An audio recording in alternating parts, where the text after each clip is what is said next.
Good afternoon. Welcome to the Open Gate Show for Saturday, June 8th. Again, I have my co-host. Good evening, guys. All right. Life for some these days, not easy. It ain't easy to fly on one wing alone.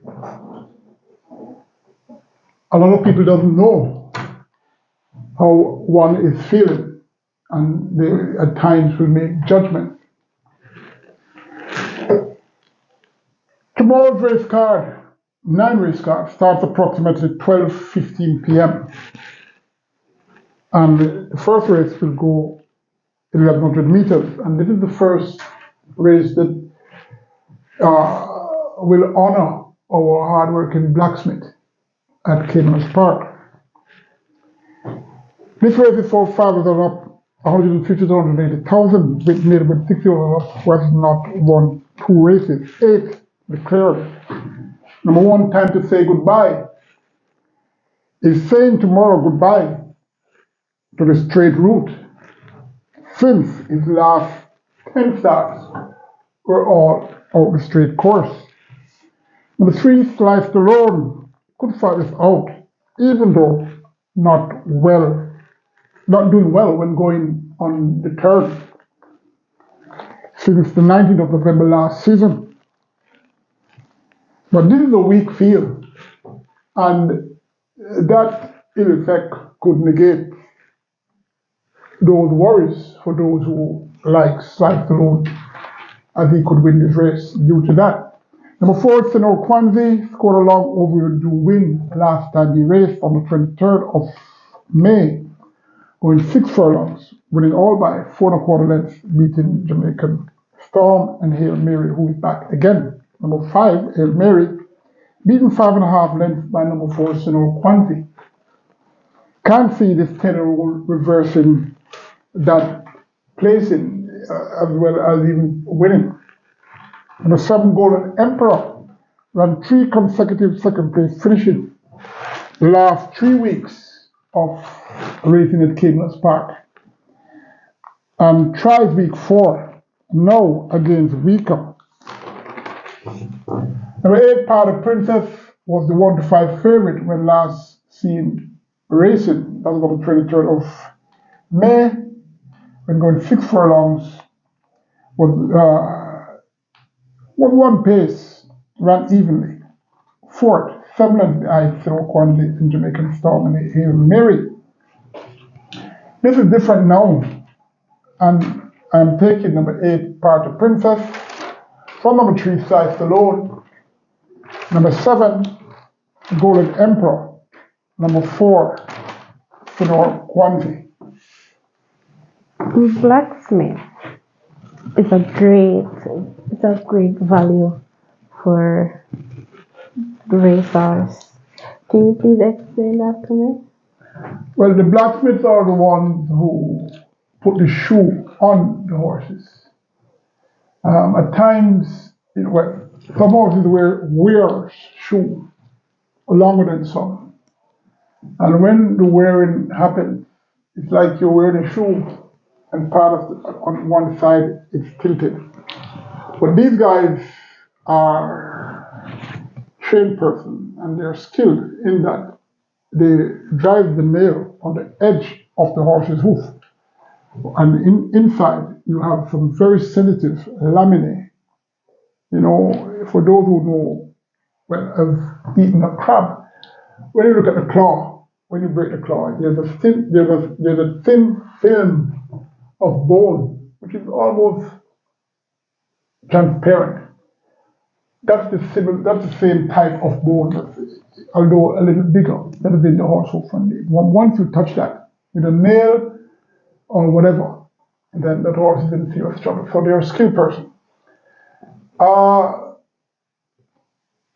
They do a lot of bending, these blacksmiths, so they have strong backbones, and they work every day, and they're a good group, and they're a very integral part of the horse racing industry, because they go to the farm also to show horses. Okay, race number one looks tough, but I honestly like number 8, Harris. Party Princess. Yes, Party Princess. Well, she has. It's fairly consistent, this Party Princess, and I've gotten a stable change to Randolph Scott. Not via the claim, but I think this race that she ran in against Senor Kwanzaa and Jamaican Storm and Hail Mary finishing fourth, I think this race brings her on a lot. And in a field such as this, I think she's going to turn the table on Senor Kwanzaa. Okay. Race 2 goes 1,100 meters of 5.5 furlongs for choosing up. Claimers $600,000 to $700,000. 6 declared for this. Number 1, Then Be Life. I've been very consistent since January 7th, 2023, which suggests she's a sorted out mare now. And she's facing number 5, Den Street, on better terms on the handicap. That's what I'm talking about. Over the same distance. But let's see what happens if that makes sense. As a matter of fact, on the 23rd of April, Den Street got beat 4.5 lengths by, Then Be Life got beat 4.5 lengths by Den Street. Then Street was lone speed in that race, so that horse had all the advantage. Still though, I don't think Then Be Life will turn a 6 Den Street. I don't think that there will be much difference unless with the speed of number 3 Costa, it nullifies Den Street comfortability, and Then Be Life could run on and get in front of that one. Number 2, Noble Impulse. Last one at this distance with Tevin Foster. That was on the 15th of January. Won by 10 lengths, beating Joe and Shadow Fax. That was then. This is now. Number 3, Costa, came over Hiatus on the 7th of May. Going this very trip of 5.5 furlongs, finished fourth, 8 3/4 length behind 12 Sky, Action One and Wowza. That was a $550,000 claiming race. Now had a change of stable since that last race and is back up a notch in claim if Den Street doesn't show up. Number 3, Costa, has a very good chance to be comfortable on the lead and could be very difficult to peg back. Number 4, Run With Me, comes down in claim with the leading rider, Ryan Lewis, capable of winning this. Just that he has done nothing since claim by Fernando Guedes on the 12th of March. Number 5, Den Street, has speed and could get the street lights on to win if number 3, Costa, ain't in his army suit. Number 6, Sarah Lee, coming off a sudden after failing at stud and ran very, very poor. The sole race that she was in the season, the 23rd of April, finishing 54 3/4 lengths last to Den Street, Then Be Life, etc. I'm selecting number 3 though, Costa. From number 5, Den Street, number 4, Run With Me, number 1, Then Be Life.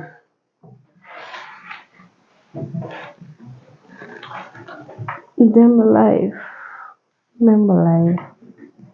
She won 2 races last year, right? Can she win this inside draw? Well, Then Be Life doesn't have the class of motor speed horses, but what she has, she is physically sound, so she is very consistent. I don't think she can win, but that's just my opinion. But she could factor into the top 3, somewhere below these horses. But that inside draw for her, she has to hustle. If she was on the outside, then she could break, sit and watch and try to pound. But it's going to be a little bit difficult. But these horses, claiming horses, anything can happen. Regardless if they have back class, they are here in claim because they're not physically sound. But we'll see what will happen. The Open Gate Show sends shout out to these horsemen. All are trainers and breeders. They have helped the horse racing industry a lot. Vin Edwards, Philip Fiani, Peter McMaster, Carl Anderson, Lawrence Ranger, Ian Passard and his team. Westwood Smith is a Acosta family which comprises of Elizabeth Acosta and her son Jason. The Jaggers, of course, a dynasty in horse racing, and we surely miss them, although they are re-emerging somewhat back into the game. 8 declared for this race is to make the condition race for 4 and up, 5 furlong straight or 1,000 meters straight. Number 1, Another Wave, makes her seasonal debut, and new trainer Adrian Dandon Prince will hope for his first win as a registered trainer. Surely a Dover straight and ran against better than these in the past. Number 3, the Exodus, another who will have her first start in 2023, but here off a long sojourn with no workouts or calling to the track and pool. I'm very iffy on the Exodus regardless until Thomas gets the call. Number 6, Herring ran far back in 3rd place last time she raced. That was the 3rd of June, going 6 furlongs, was up with the lead and failed badly to be 3rd, 13 lengths behind followed Sneaky Joe. Gets the tongue tie which could improve her run. Number 7, Blade was said to be very sharp for his debut on the 27th of May, going 4 furlongs straight with hardly used veteran rider R. Blake. Was installed Eve Money favorite. He finished 6th, 10 and 3/4 lengths behind Rosa the Warrior, Salute, and She's and the 3rd place horse. His trainer is new and always dressed sharp. Guess he could swing the Blade tomorrow and have Blade in the winner's enclosure. Number 8, King Rick gets first time blinkers and well drawn. Trainer Al Brown. He's doing very well since he got his trainer's license. Number 1, Another Wave. Number 3, the Exodus, although reluctantly. Number 6, Herring. Number 7, Blade. Number 8, King Rick. Not necessarily in that order that I selected. Number 7, Blade ran poor the last debut he did. Well, he ran once and he ran poorly in his debut. It could be that he wasn't all that focused, not deliberately, but going on the straight, some horses racing for the first time. They are paying attention to this and that. Some horses definitely can't win first time out. So Blade getting that experience should surely run an improved race. Number 6, Herring? Yes. She gets her tongue tied, right? What can it do for her now that she get it? What will it do for her? Well, she has raced with tongue tie in the past, and again, much better than these, but she has a tendency of weakening approaching the furlong point. en route to the winning post. Normally, that's a good candidate for the tongue tie, or the figure eight. So I'm expecting Erin to run much better tomorrow with the tongue tie on. Okay. Fourth race goes for 5 furlong straight or 1,000 meters straight. 8 declared. It's restricted alone 4. Eligible are native bred 5 years and up who haven't won 3 races, and imported 5 years up who has only won once. And 1 Prosecco. Surprised he got so much support and also ran so well last time, the 27th of May. Blinkers fitted going 5 furlongs round, finishing 4th, a length and 3/4 behind No Surrender. Victoria Medallion was here once again, and Queen Avid. Should I would say again, surely, even with the blinkers off. Number 2, Bad Gal Riri, showed why she was given that name.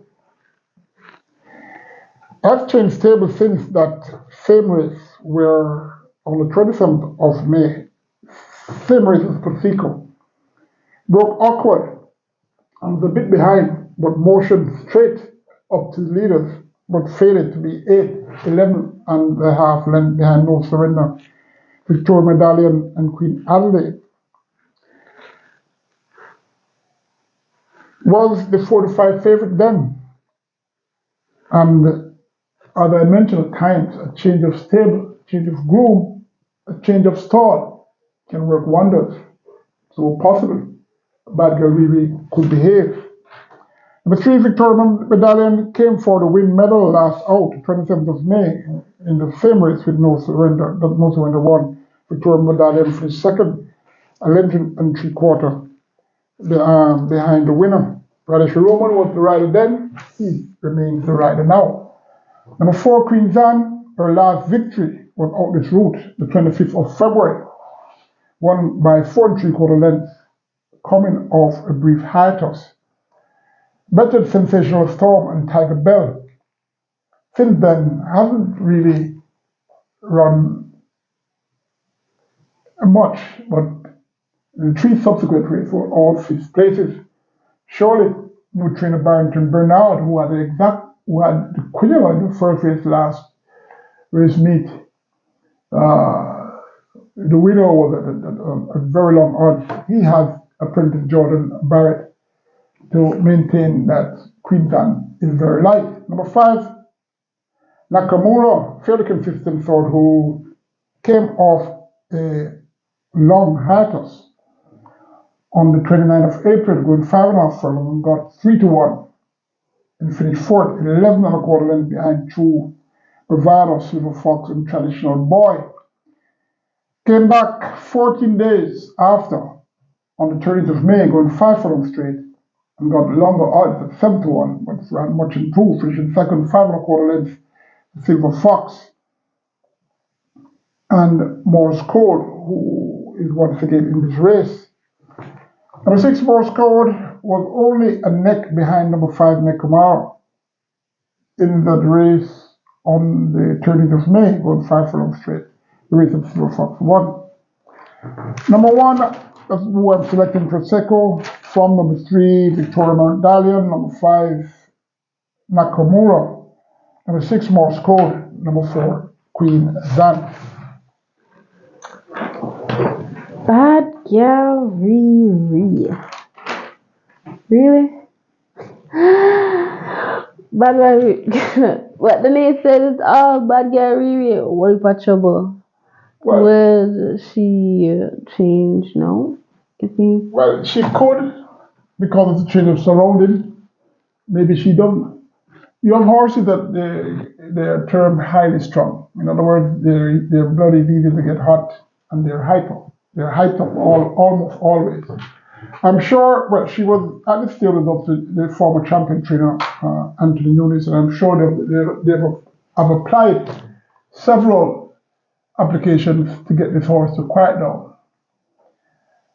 As I say, a change of stall, change of groom, change of surroundings can work wonders, and chances are Obviously she has been behaving very unruly from coming into the stables of Anthony Nunes, hence her name, Algalriri. But chances are she When you could. hear the name, you hear trouble though. Oh, sure. If you hear the name, you hear trouble coming. Why not run? We go for a break, and when we come back, we'll analyze race 5 onwards.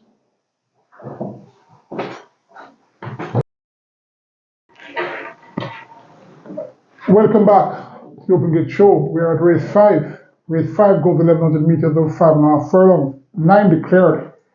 Number 1, a debutant name here comes Doc. Born on the 23rd of May, Bay Colt by Bird Identity, out of Indian Bluff by Pine Bluff. Chairman Spencer owns Gary Griffith's train.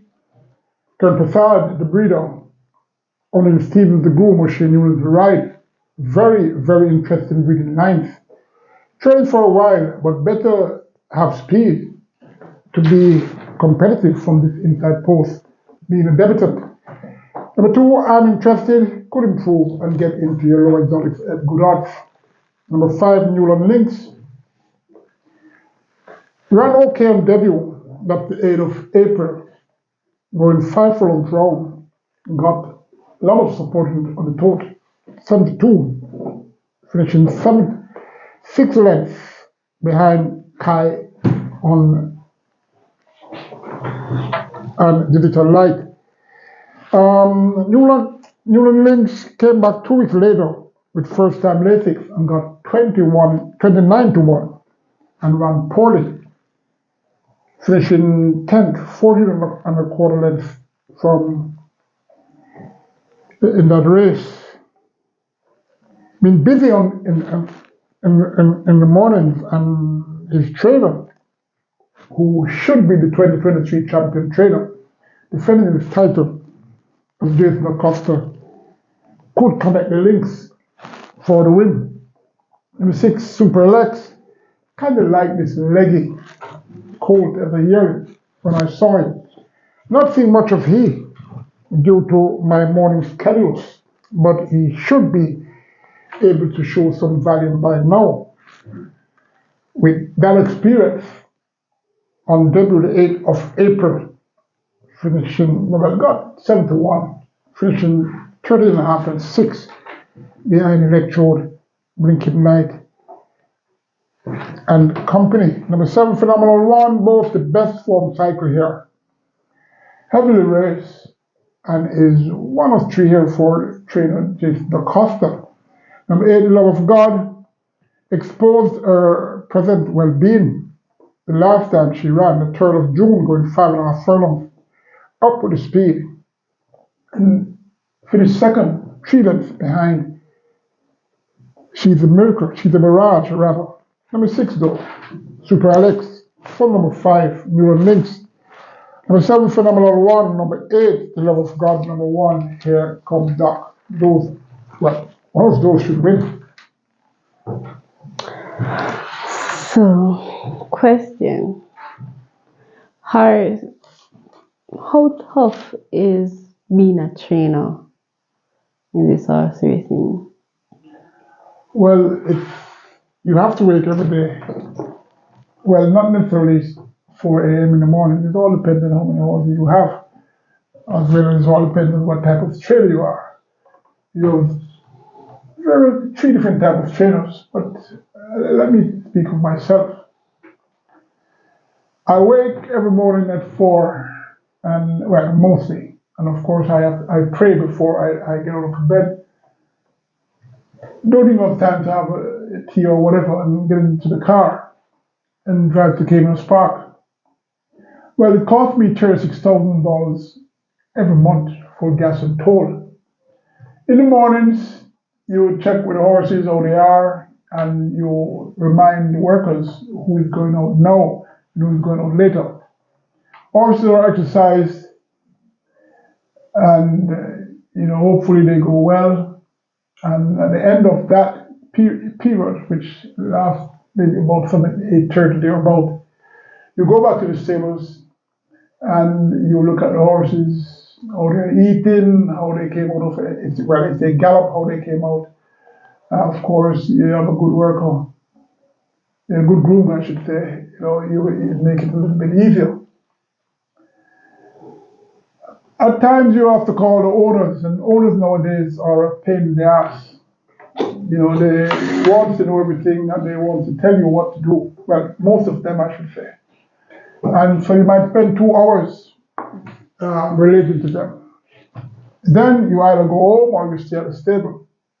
And, to go home and come back, a lot of gas and the toll, that really is very expensive. You go back in the afternoons, most times, because horses will eat well in the mornings after heavy workout, but in the afternoon they don't. Yes, the cell phone, you can call the groom and hear, but it's good you go back in the afternoon, not much work, but there's a lot of observation. And that's basically what happens. When a horse is going to race, for example, the race week, that's where a lot of money is spent. Because the trainer wants to do well, to ensure that the horse is focused, the horse is happy, blah, blah, blah. And near the race, like the Friday before, you buy the necessary things, equipment, well, the necessary things like vet traps, bleeded pace, the legal painkiller that can be used as a tube. And the horse goes to Lasix, more than likely. When he returns, you apply whatever electrolyte to that horse, and you wait for the race, and hopefully you win. And it's really hard, especially dealing with these owners at present. Oh. So, but this race that you're dealing with, quite a number of inexperienced horses in it, isn't it? Why? Well, at this time of year, of the season, you don't really find much inexperienced horses in a race, for example, in this maiden race. But some horses get setbacks. Well, we are having too many young horses getting setbacks of recent. Hence, you'll find a race like this with maybe 3 or 4 debutants and others that have only raced once or twice. COVID has done a lot of good for horse racing, as well as bad. And the good that it does is that the trainers got a break.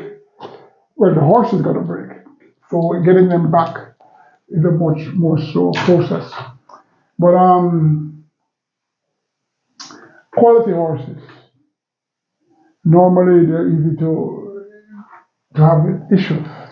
And nowadays, you have a lot of hairline fractures, chips, tendons, joints, knees, and everything. But it's part of the game.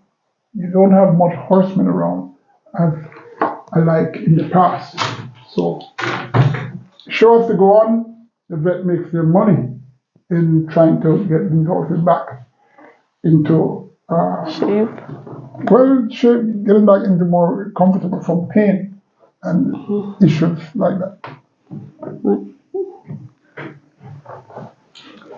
This 6th race goes 7.5 furlongs or 1,500 meters, 14 declared. It's a maiden condition race. Native bred trios are the only one that can race in this one. Number 1, Coalition, the debutant. This one will debut with tongue tie, cigarette, and Lasix. Born 29th of April, a trio chestnut. Colt by Wicked Strong out of Miss Unify by Horse Greeley. Landmark Farms own this horse. Dale Murphy trains. Preservation Farms, the breeder. Dale Big the groom. Former champion jockey Anthony Thomas will ride. Coalition, born here in utero, and half brother to graded horse Runaway Algo, who will race later on the card. Simulants is half brother, being light frame, and the chestnut can run and working okay. Could win from this inside post because he looks the sort that should be able to handle these. Number two, home alone. It's okay, I guess, to be home alone at times. But who is home tomorrow is the question, as it could turn out to be an empty house. Number four, Joblin, a repeat of his May 13 display is enough to compete for top honored here. Number five, Golden Loyalty, change of rider and equipment, the blinker is off. To beat Harvey replaces apprentice Bailey. Now let's see this very late bred colt, what he will do. He was born on the 23rd of June. That's very, very late and could need more time to start showing his best. Number six, Money Box, superbly bred, full warrior of Trinket Box by Bernardini. What can I say about this horse? I haven't shown anything on the exercise track or in the only race that he ran. Number seven, Crowning Around, gets first time Lasix, tongue tie and blinkers, open to stop crowning and be serious now. Number eight, Upstepper, being off the board only once in 8 career starts. Number nine, On Charter, what's up with he after first 3 starts were very, very pleasing. Number 11, stablemate of On Charter, Richard Rich. That's from the Jason Acosta camp. Hasn't given any value to those who supported him in all 3 career starts. Was 5-2, 65, and 3-1 respectively. Was a very, very expensive yearling. Maybe ready to go for the goal, stretching out to this distance for the first time. Number 12, Mr. Senator, was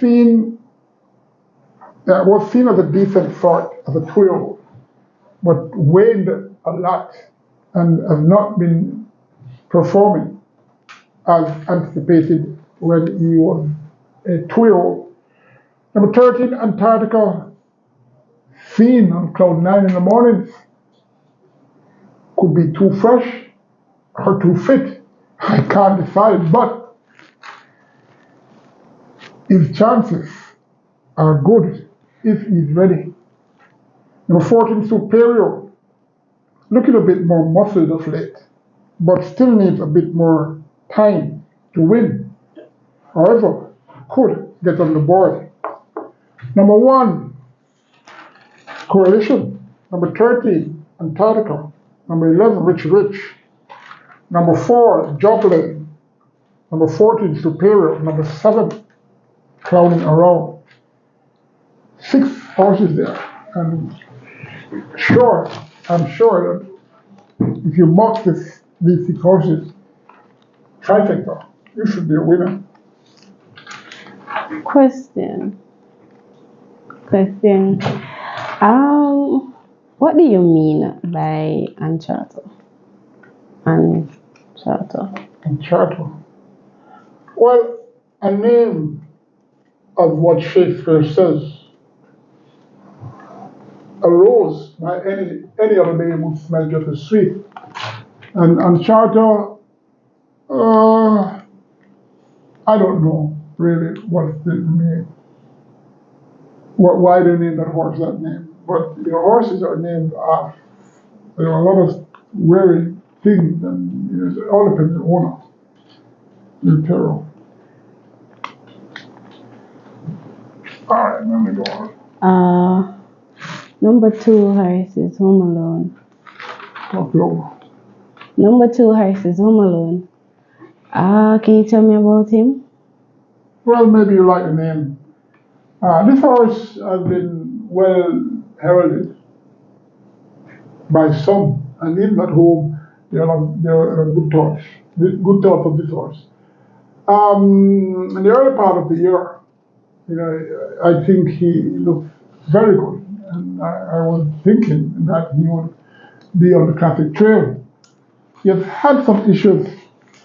From what I'm hearing is that those issues are corrected, but still, I don't like this horse. Normally, when I say on air, I don't like it. I don't like a horse. 6 out of 10 times they embarrasses me. But home alone is coming to run. Although poorly drawn at 2 on this 5 furlong straight journey. Michael Caine, the SVREL rating analyst, he is the trainer.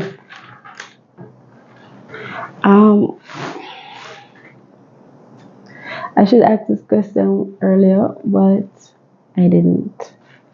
I should ask this question earlier, but I really didn't. What do you mean by utero? Utero, when we say a horse is born in utero, the horse got pregnant in the United States or, well, got pregnant outside of where the horse is born. So this horse, number one, correlation, when I said was born here in utero, the mare, Miss Unify, was mated with a stallion Wicked Strong. And when she was certified in fall, she was shipped to Jamaica, where this horse was born. So in other words, the mating starts overseas. And then when certified in fall, that horse is shipped to a foreign country. Well, we're talking Jamaica now, and it's born here. So that's what they mean by born here in utero, which will accredit this horse to run in the classics because it was born here in Jamaica, regardless it's a foreign stallion and a foreign mare. Can you tell me about number 13 horse, Antarctica? Ran 4 times this season, and looked good. A tall horse with length, and normally exercise okay. I was trained of stable since the last race, that was on the 15th of April. Took a while to, well, that was the 20th of April, 15th of April, now it's almost, 3 months? April, May, June, 2 months. I was driving when I saw this horse walking well. I mean, looking good, but I have to be careful in looking through my rearview mirror because the horses are in front of me. I'm not sure how trim he looked race fit. That's why I said in my preview, it's either too fresh or too fit, and I can't decide. But if he's okay, well, I say fit enough, he can win. Okay. 7th race, quick sprint, 900 meters straight, 7 declared, maiden condition race for nearly about 5-year-old and up.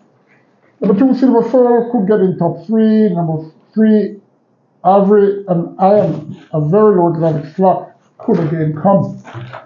Stablemate, number 4, Mardell, another that is trained by Mikey Marlowe. Simulates number 3 in getting an exotic slot in the lower order.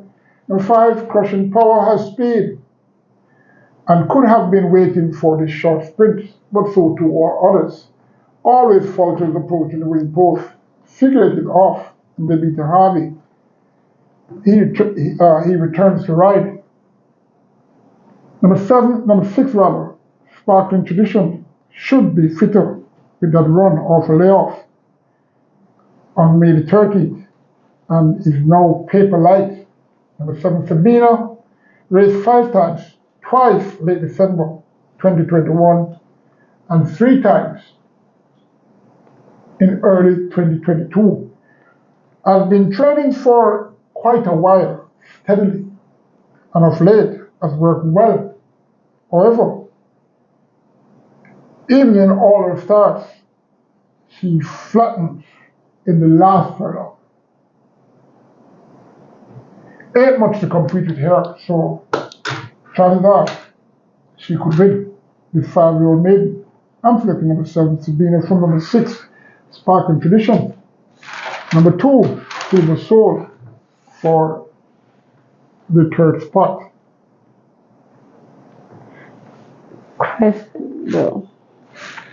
Horses coming off layoff, right? Can they forget how to compete?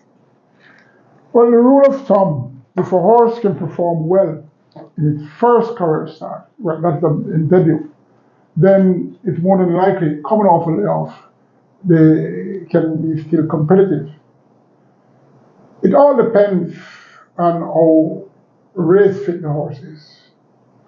Some horses, no matter how long you're exercising, they're going to need a race to fit up. The reason for that, on the exercise track, they're not really under much stress. It's like you're in your bathroom and you're singing a song and you sound so good like Ray Charles. But when you come in, when you're put in front of a crowd, maybe you can't even speak.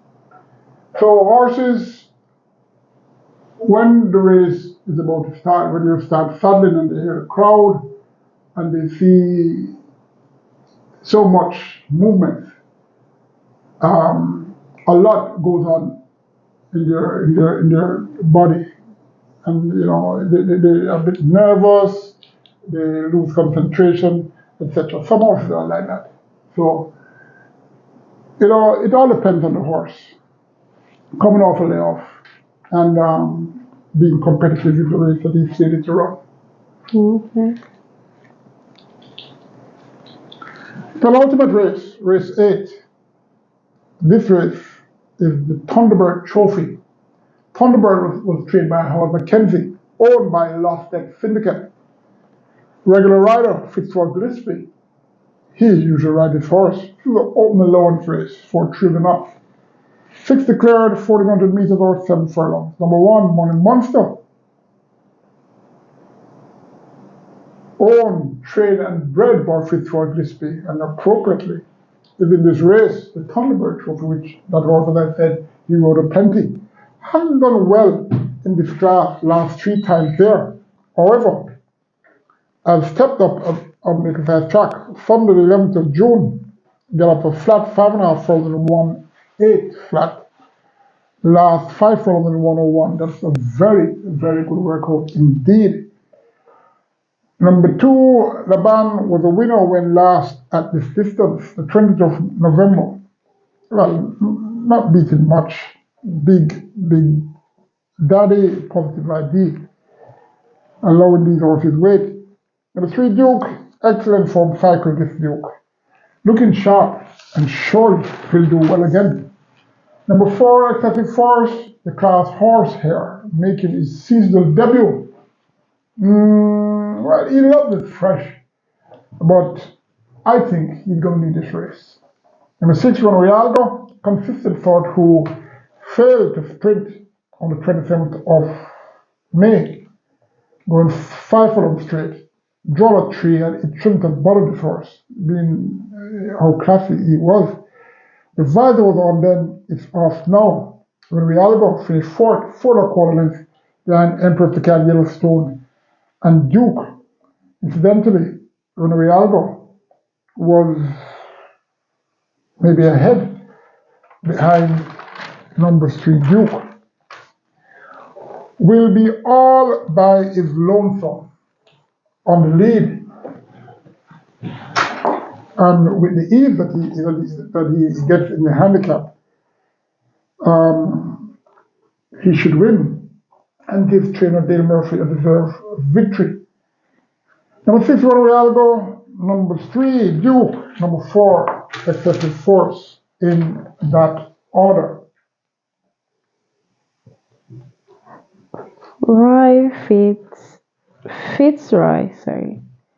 Fitzroy Gillespie. Own and train, number 1, Money Monster. He rode Thunderbird. Yeah. You could say he he have the race on his mind? This race? Well, more than likely, because I'm sure it brings back a lot of sentiments to Fitzroy. But you see, you're not the only one who's preparing for a race. And even with that good exercise gallop last Sunday, Money Monster will have to fight hard to win this race. He has never performed well in this class, open allowance, but he normally does in the overnight races. But anything can happen. So you have to give it some consideration just based on sentiment. Extreme force. Extreme force. Force. Yeah. What do you think of him? Regarded by some as the best horse in the island. Won the mile, as a matter of fact, he has amassed $16 million in earnings from 26 starts, won 8 times, finished second 6 times, and third 4 times. Big horse who has issues. Far striding, and if you notice, he's been working out the straight. Not sure I like how he looked, but it's a horse with a big barrel, and you can misjudge him. Incidentally, I did that on a previous show when he won. Let me tell you, on the 12th of November, going 6 furlongs at 7-1, and embarrassed me. So don't take him for granted. You know, he's a very good horse, but I think for Ronaldo should have the better of he tomorrow, at least. Final race, named the Craig Thompson Trophy. Craig Thompson, president of the Farriers Association, a man of class. From a youth, he had the potential to become tops in his field. And the Open Gate Show applauds this young man in reaching that level. And he is the #1 blacksmith in the islands. He works a lot. Not easy to train 20 horses per day, and especially going to a farm. Well, he has his team when he goes to a farm to show or correct, say 30, 40 horses. 6.5 furlongs, they'll be going over 1,300 meters. It's an overnight allowance for children up, 13 declared. #1, Law of Lucy, Jason Acosta entry, owned by his mom, Elizabeth. Ran well off a break when badly drawn on the 4th of June, going out the straight. Drawn at 1, finished second, 3.5 lengths behind Yellowstone and Luxor. Should handle these. #4, Sweet Majesty, could find a minor placing in your exotics. #5, Eagle One, stablemate of #1, Law of Lucy, who has dropped significantly in the scales, so he has a chance of completing a Quinilla for the Jason Acosta's barn. And the chances are if Law of Lucy fails, Eagle One could take it due to this light impulse tomorrow. #6, Billy Wiz, another Acosta entry. Not himself late, but could crow on the failing one for the Acosta to gain a trifecta. #9, a professor, 9-year-old who has more teachings to deliver by the end of the year. #11, DJ's Boy, been away for a while and is in good condition, but that doesn't mean his legs are same. Trainer Donovan Russell normally has these horses well prepped coming off a layoff. The 13 power ranking, they get a little exotic place in my opinion. I'm taking #1, Law of Lucy. From #5, Eagle One. #6, Billy Wiz. #9, El Professor. #11, DJ's Boy. On behalf of the Open Gate Show and Medalia, I wish you good luck tomorrow, and I'll try to help you tomorrow afternoon when we have Sunday racing. Good night. Okay.